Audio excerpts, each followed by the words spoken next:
করছে ভালো আছে, আর আমিও খুব ভালো আছি। রিঙ্কিস চ্যানেলে আপনাদের জানাই সকলকে স্বাগত। আবারও আমি একটা নতুন ব্লগ ভিডিও নিয়ে চলে এলাম আপনাদের সাথে শেয়ার করব বলে। So hello everyone, welcome back to my channel Rinki's blog.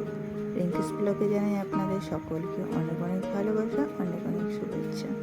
বেশ কয়েকদিন থেকেই ভোরবেলার দিকে বৃষ্টি হচ্ছে। বৃষ্টির জন্য সকালবেলার ওয়েদারটা একদমই দেখানো হচ্ছে না তোমাদের। সকালবেলা আমি যে হাঁটতে বেরোই সেটাও আমি তোমাদের সাথে শেয়ার করতে পারছি না। তো আজকে সেই দিনটা ভালোই ছিল, ভোরবেলার দিকটাও বৃষ্টি ছিল না। তাই ভেবেছিলাম সকালবেলা যখন মর্নিং ওয়াকে যাব তখন তোমাদের সবাইকে দেখিয়ে দেবো বাইরের সকালের পরিবেশটা। তো আজকে বৃষ্টি নেই, তার জন্য সকাল সকাল চলে গিয়েছিলাম হাঁটতে। হাঁটা হয়ে গেল, তারপরে বাড়ি চলে এলাম। বাড়িতে এসে দেখি এইদিকে বড়মশাই আগের দিন রাত্রেবেলা অনেক জিনিসপত্র কিনে এনেছিল, সেগুলো ভালোভাবে উঠানো হয়নি, বয়েমে পোড়ানো হয়নি। বিস্কুট নিয়ে এসেছিল, তেল, হলুদ, জিরে গুঁড়ি, যা যা ছিল না তা সব কিনে এনেছিল। ওগুলো আমি কোনো কিছুতেই রাখিনি, এমনি রেখে দিয়েছিলাম। তাই আজকে সকালবেলা ঘুম থেকে উঠেই আগে ওইসব শুরু করে দিয়েছি কাজ। তো বিস্কুটের বয়ামগুলোতে বিস্কুট ভরে রাখলাম। নিয়ে এসেছিল ডালও শেষ হয়ে গেছিলো, ডালটাও এনে দিয়েছে। মসুর ডালটা ছিল তাও নিয়ে এসেছে, বাস ডাল টুল সব ভরে রেখে দিলাম। আমার যেহেতু ব্লগ ভিডিও চ্যানেল, ডেইলি লাইফস্টাইলের চ্যানেল, আমার লাইফস্টাইলে বা আমার বাড়িতে কী কী কাজ হয়, কী কী কাজ করি, এইসবই দেখানো হয়। তো প্রতিদিনের কাজ, ঘরের কাজ এইসবই তো ব্লগ ভিডিও হয়, এইসবই সব কিছুতেই প্রতিদিনই দেখাতে হয়। তো সকালবেলা সব কিছু কাজকর্ম সেরে নিলাম, তারপর চলে এলাম রান্নাঘরে। সকালে পরকে ব্রেকফাস্ট দিয়ে দিলাম। একটা পাউরুটি বানিয়েছিলাম, সাথে দুটো আম কেটে দিয়েছিলাম। বাস ব্রেকফাস্ট আমাদের হয়ে গেল সকালের দিকটা। তারপর চলে এলাম রান্নাঘরে রান্না করতে। আজকে আমি রান্না করেছিলাম চিতল মাছের ঝোল, আর ভাজা করেছিলাম, এটা হচ্ছে কচু ভাজা। তো চিতল মাছের রেসিপিটা আমি শর্ট ভিডিওতে দিয়ে দিয়েছি, তোমাদের যদি ইচ্ছে হয় দেখার তাহলে ওখান থেকে দেখে নেবে। আর ভালো লাগলে অবশ্যই লাইক কমেন্ট করবে। এই বর্ষার সিজনে কচু ভাজা, কচুর লতি, শোলা কচুর তরকারি খেতে বেশ কিন্তু ভালোই লাগে। তো আমিও আজকে বাজার থেকে নিয়ে এসেছিলাম শোলা কচু, তাই শোলা কচু দুটো ডুমো করে ভেজে নিয়েছিলাম। ভাজার পর আমি শোলা কচুর উপরে হালকা একটু গন্ধরাস লেবু দিয়ে দিয়েছিলাম। যেহেতু কচু বলতেই তো গলা চুলকানোর কথা মনে পড়ে যায়, তার জন্য হালকা একটু লেবুর রস উপর দিয়ে দিয়েছিলাম। তারপরে এইদিকে দেখো আমার বাড়ির মাছগুলো সারাদিন খেলাধুলা করতে থাকে, খাওয়া দাওয়া আর খেলাধুলো দেখো কী পরিমাণে লাফালাফি করছে, এই দিকে যাচ্ছে একবার, ওই দিকে যাচ্ছে একবার। যাই হোক, তাদের কাজ যেটা সেটাই করছে তারা। তারপর আমি খেতে বসে গেলাম। এইদিকে চিতল মাছটা যে রান্না করেছি, চিতল মাছ দিয়ে গরম গরম ভাতের সাথে খেতে খুব ভালোই লাগছে, দারুণ লাগছে।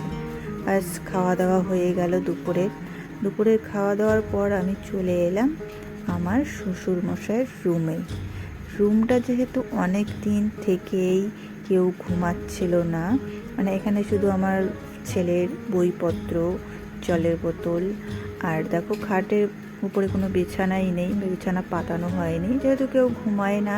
আর আমার শ্বশুরমশাই এই মাত্র 6 মাস হলো তিনি মারা গেছেন। আগে এই ঘরে ঘুমোতেন, মারা যাওয়ার পর আর কেউ এই ঘরে ঘুমোন না। তো জামা কাপড় রেখে দিয়েছিলাম কয়েকটা ছেলের, আরও বইপত্র। ইনি হচ্ছেন আমার শ্বশুরমশাই। এই যে দেখো সবাই তোমরা ছবিটা, আর এই দেখো ছবির মধ্যে আমার ছেলে এবার স্কুলে রানিংয়ে ফার্স্ট হয়েছিল, তার জন্য একটা মেডেল পেয়েছিল। সে মেডেল এনে ওর দাদুর গলাতে ও ঝুলিয়ে রেখেছে। বুঝো, আমি বলেছিলাম বাবা ওটা দিস না, বলে না আমার দাদাকে আমি পরিয়ে রাখবো ওই মেডেলটাই। বাস অন্য মালা নামিয়ে মেডেল পরিয়ে রেখেছে ওখানে।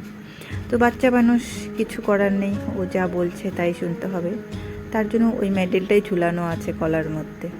তারপর আমি এইদিকে বিছানার উপরে একটা ম্যাট পাতানো ছিল, আমার ছেলে এখানে খেলা করে খেলনা টেলনা নিয়ে, তাই বিছানা পাতিয়ে রাখিনি, বেডশিট পাতানো হয়নি। বেডশিট পাতিয়ে রাখলে নোংরা হয়ে যাবে।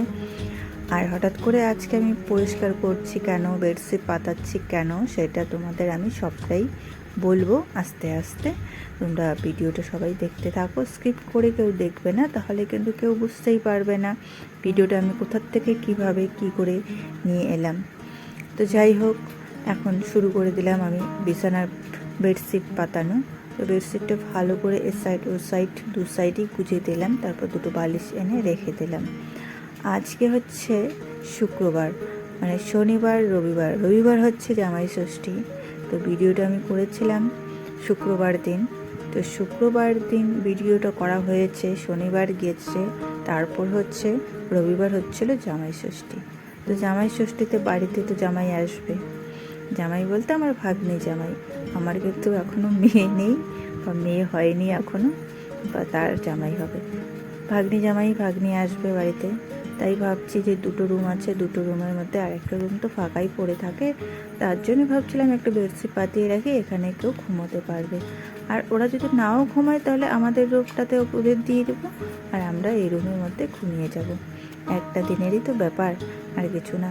তারপর আমি চলে এলাম আমার রুমে এসেও আমি বেডশিটটা চেঞ্জ করে দিলাম, বালিশের কভারগুলো লাগিয়ে দিলাম নতুন, যেহেতু বাড়িতে গেস্ট আসছে তার জন্য সব কিছু পরিষ্কার পরিচ্ছন্ন করে রাখতে হবে। আমার যেহেতু এখনও বাড়ি আনকমপ্লিটই আছে, কমপ্লিট হয়নি। আমার রুমটা শুধু একটু রং করা হয়েছে।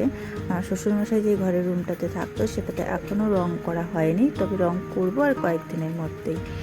তার জন্য সেই রুমটা আমি আর ভালোভাবে তোমাদের দেখালাম না। আর আমার রুমটা তো সবাই তোমরা দেখেছোই, আগেও ভিডিওতে দেওয়া আছে আমার রুমটার সম্পূর্ণ। তো রুমের মধ্যে সেরকম কিছুই নেই, শুধু একটা আলমারি, টিভি আর ওই ছোট্ট একটা পুতুল ঝুলানো রয়েছে। মোটামুটি মধ্যবিত্ত পরিবারেতে যা থাকে তাই আছে আমারও বাড়িতে, সেরকম হাইফাইয়ের মধ্যেও কিছু নেই। এদিকে বিছানা করে দিলাম, বিছানা করে দেওয়ার পর ছেলে ল্যাপটপ নিয়ে বসে পড়লো। তারপর এই ভিডিওটা করেছি জামাই ষষ্ঠীর দিন এত পরিমাণে সারাদিন কাজ করেছি, রান্না বান্না তোমাদের সাথে কিচ্ছু শেয়ার করতে পারিনি বন্ধুরা। তো লাস্টের ফিনিশিংটাই শুধু তোমাদের সাথে শেয়ার করছি, তোমরা কিছু মনে করবে না। মানে ভিডিও করার, ক্যামেরা ধরার মতো লোক কেউ ছিল না, সবাই কাজকর্ম করছিল।